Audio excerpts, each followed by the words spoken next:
வணக்கம். இன்னைக்கு நாம ஒரு ரொம்பவே விசேஷமான ஜெபத்தோட கட்டமைப்பு பத்தி பார்க்க போறோம்.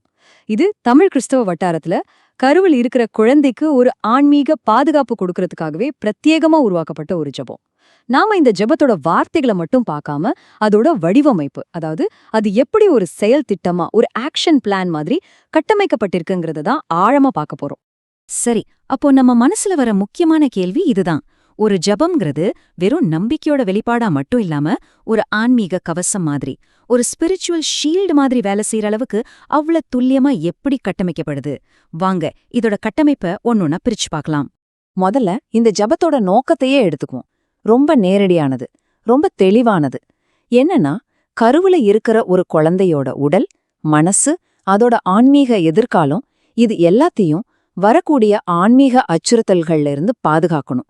இதுதான் இதோட ஒரே குறிக்கோள். இந்த ஜெபம் எந்த ஒரு அடிப்படை நம்பிக்கை மேல கட்டப்பட்டிருக்குன்னா, ஒரு குழந்தை பிறக்கறதுக்கு முன்னாடியே, என் கரு உருமான அந்த முதல் நொடியிலேயே அதுக்காக ஒரு தெய்வீக திட்டம் இருக்குங்கிற ஒரு அசைக்க முடியாத நம்பிக்கை தான் அது. இதனால பாத்தீங்கன்னா, இந்த ஜெபம் புதுசா எதையோ கேக்குற மாதிரி இல்ல, ஏற்கனவே இருக்கிற ஒரு நல்ல திட்டத்தை ரொம்ப தீவிரமா பாதுகாக்கிற ஒரு செயலா தான் இருக்கு. எந்த ஒரு பில்டிங்குக்கும் ஒரு ஸ்ட்ராங்கான ஃபவுண்டேஷன் தேவை இல்லையா? அதே மாதிரிதான் இந்த ஜெபத்தோட அடித்தளமா இதுக்கு அதிகாரத்தையே கொடுக்கற மாதிரி ரெண்டு முக்கியமான பைபிள் வசனங்களை எடுத்துக்கிறாங்க. அது என்னன்னு இப்ப பார்க்கலாம். சரி, இந்த முதல் வசனத்துல ஒரு சுவாரஸ்யமான விஷயம் என்னன்னா, இது ஒரு வாக்குறுதியை கொடுக்குது. அதாவது அந்த குழந்தையோட எதிர்காலத்துக்காக ஏற்கனவே ஒரு நல்ல, எந்த தீங்கும் இல்லாத ஒரு சமாதானமான திட்டம் தயாரா இருக்குன்னு இது உறுதிப்படுத்துது. சொல்லப்போனா இந்த ஜெபத்தோட நம்பிக்கை ஆரம்பிக்கிற இடமே இதுதான்னு சொல்லலாம். அடுத்த வசனம் பாருங்க. இது வெறும் வாக்குறுதியோட நிக்கல, ஒரு படி மேல போய் ஒரு செயல் உறுதிக்கு மாறுது. அதாவது எதிர்மறையான ஆன்மீக சக்திகளுக்கு எதிரா ஒரு உறுதியான வெற்றி இருக்குங்கிற விஷயத்தை இது சொல்லுது. இது ஏதோ மென்மையா வைக்கிற கோரிக்கை இல்ல, இது ஒரு அதிகாரப்பூர்வமான அறிவிப்பு. அப்போ இங்க நாம புரிஞ்சிக்க வேண்டியது என்னன்னா, இந்த ரெண்டு வசனங்களும் சேரும்போது ஒரு முழுமையான இறையியல் கட்டமைப்பே உருவாகுது. இதுல ஒரு வசனம் ஏங்கிற கேள்விக்கு பதில் சொல்லுது, அதாவது ஒரு நல்ல திட்டம் இருக்குன்னு சொல்லுது. அடுத்த வசனம் எப்படிங்கிற கேள்விக்கு பதில் சொல்லுது, அதாவது அந்த திட்டத்தை எதிர்க்கிற எதையும் ஜெயிக்கிற அதிகாரம் இருக்குன்னு சொல்லுது. சரி, இப்போ நாம இந்த ஜெபத்தோட மையப்பகுதிக்கே வருவோம். இங்க வெறும் நம்பிக்கையோட மட்டும் நிக்காம தொடர்ச்சியா சில செயல் ரீதியான அறிவிப்புகளுக்குள்ள நுழையிறோம். இதெல்லாம் வெறும் எண்ணங்கள் இல்ல, இதெல்லாமே ரொம்ப அதிகாரப்பூர்வமான அறிவிப்புகள். இந்த ஜெபத்தை பாத்தீங்கன்னா 4 தெளிவான படிகளா பிரிச்சிருக்காங்க. முதல் படி அந்த தெய்வீக திட்டத்தை அங்கீகரிக்கிறது. 2வது அதுக்கு எதிரான சதித்திட்டங்களை முறியடிக்கிறது. 3வது சிலுவையில கிடைச்ச வெற்றிய இப்ப உரிமை கோருறது. கடைசியா ஒரு பாதுகாப்பு கோட்டையே நிறுவுறது. வாங்க இது ஒவ்வொன்னையும் இன்னும் கொஞ்சம் ஆழமா பார்க்கலாம். இந்த ஒப்பீடு நமக்கு ஒரு விஷயத்த ரொம்ப தெளிவா காட்டுது. இந்த ஜபம் 2 விதமா செயல்படுது. ஒன்னு, தெய்வீக திட்டத்தோட ஒத்து போறது, அதாவது அந்த நல்ல திட்டத்தை ஏத்துக்கிட்டு அதோட இணையறது. இன்னொன்னு, எதிர்மறையான விஷயங்களை நேருக்கு நேர எதிர்கொண்டு அதுக்கு கட்டளை கொடுக்கறது. சோ இது வெறும் ஏத்துக்கிறது மட்டும் இல்ல, எதிர்த்து போராடுறதும் கூட. இந்த முறியடித்தலுங்கிற வார்த்தைய இந்த ஜபம் ஒரு சட்ட ரீதியான அர்த்தத்துல பயன்படுத்துது. அப்படின்னா என்னன்னா, அந்த குழந்தைக்கு எதிரா இருக்கிற எந்த ஒரு தீய திட்டமா இருந்தாலும் சரி, சதியா இருந்தாலும் சரி, இயேசுவோட நாமத்தின் அதிகாரத்தால அதெல்லாம் செல்லாது, நொல் அண்ட் வாய்ட் ஆக்கப்படுதுன்னு அறிவிக்கிறாங்க. பாருங்க, இது ஒரு கோரிக்கை இல்ல, இது ஒரு தீர்ப்பு. அடுத்தது இந்த 3வது படி இருக்கு பாருங்க, இது இன்னும் ஆழமான ஒரு விஷயம். இது என்னன்னா, கடந்த காலத்துல கிடைச்ச ஒரு வெற்றிய இப்ப நிகழ்காலத்துல உரிமை கோர்ற ஒரு இறையியல் கருத்து.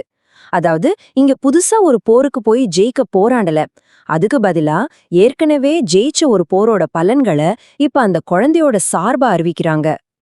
இந்த செயல்முறை ஜெபத்தோட உச்சகட்டமா ரொம்ப சக்தி வாய்ந்த ஒரு உருவகம் பயன்படுத்தப்படுது.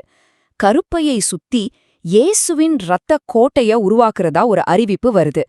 இது வெறும் ஒரு தற்காலிக பாதுகாப்பு இல்ல, இது தொடர்ந்து செயல்படக்கூடிய ஒரு ஆக்டிவான ஆன்மீக கோட்டை. சரி, இப்ப நாம இந்த ஜெபத்தோட முடிவுக்கு வருவோம்.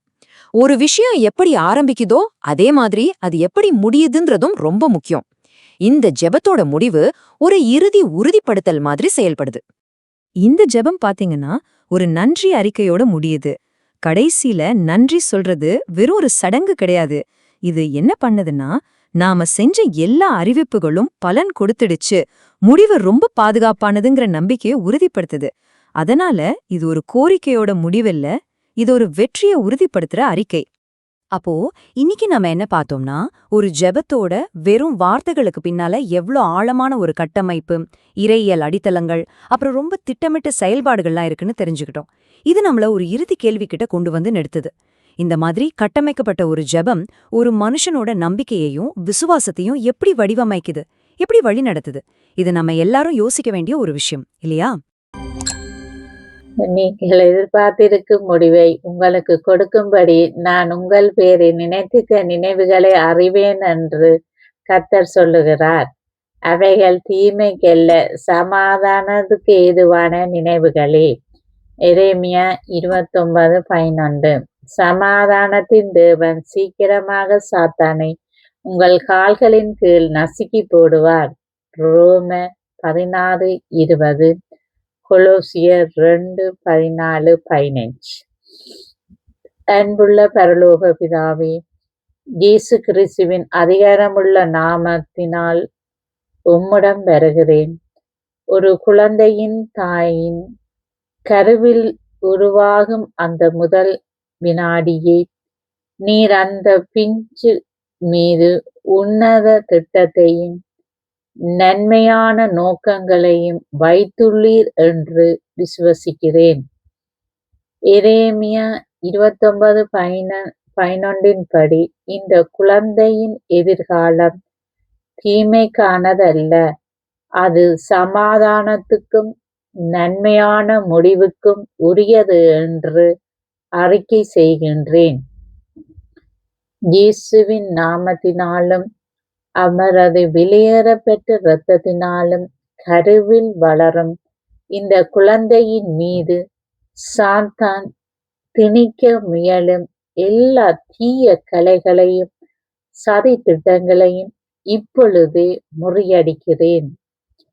குழந்தையின் உடல் நலம், மனம், ஆத்மா மற்றும் அதன் விதியின் மீது சாத்தானின் தீட்டியிருக்கும் எந்த ஒரு இருளின் திட்டமும் இயேசுவின் நாமத்தினால் தகர்க்கப்படுவதாக. சாத்தானே, உனது சித்தத்தை இந்த குழந்தையின் மீது திணிக்க உனக்கு அதிகாரமில்லை.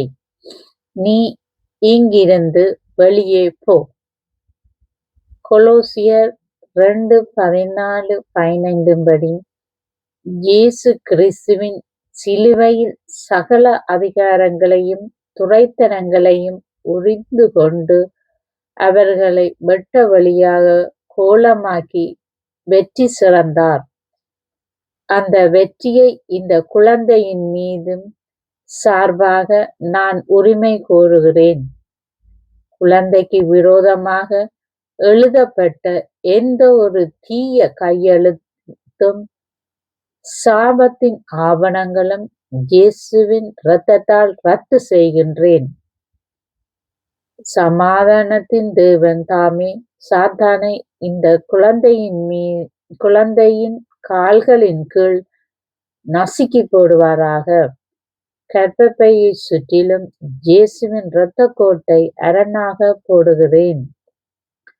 குழந்தையின் வளர்ச்சி, அறிவு, ஆரோக்கியம் மற்றும் ஆவிக்குரிய வாழ்க்கை அனைத்தும் இறைவன் சித்தப்படி மட்டுமே அமையட்டும். மனித கலைகளோ மந்திர தந்திரங்களோ மரபணு ரீதியான பாதிப்புகளோ குழந்தைக்கு தொடரக்கூடாது என்று இயேசுவின் நாமத்தினாலே கட்டளையிடுகிறேன். பிதாவே, சாத்தானின் எல்லா திட்டங்களையும் முறியடித்து உம்முடைய மேலான திட்டத்தை இந்த குழந்தையின் வாழ்க்கையில் நிறைவேறுவதற்காக உமக்கு நன்றி. நீர் இந்த குழந்தையை ஆசீர்வதித்து உமது மகிமைக்காக பயன்படுத்துவீர் என்று விசுவசிக்கிறேன். ஆமேன். இயேசுவின் நாமத்தினால் ஜெபிக்கிறேன் இனிய நல்ல பிதாவே. ஆமேன். அன்பான சகோதர சகோதரிகளே, நீங்கள் கர்ப்பவதியாக இருந்தால் இந்த செபத்தை குழந்தை பெறுங்காலம் வரை இந்த செபத்தை இதை யூடியூப் வழியாகவோ கேட்டுக்கொண்டே இருந்து உங்கள் குழந்தைகளுக்கு வயித்துல இருக்கும்போதே அந்த பாதுகாப்பை நீங்கள் தொடர்ந்து கொடுக்கும்படி கேட்டுக்கொள்கிறேன். குழந்தை பெறுங்காலம் வரை இந்த ஜெபத்தை கேட்கும்படியாக பணிந்து கொள்கிறேன்.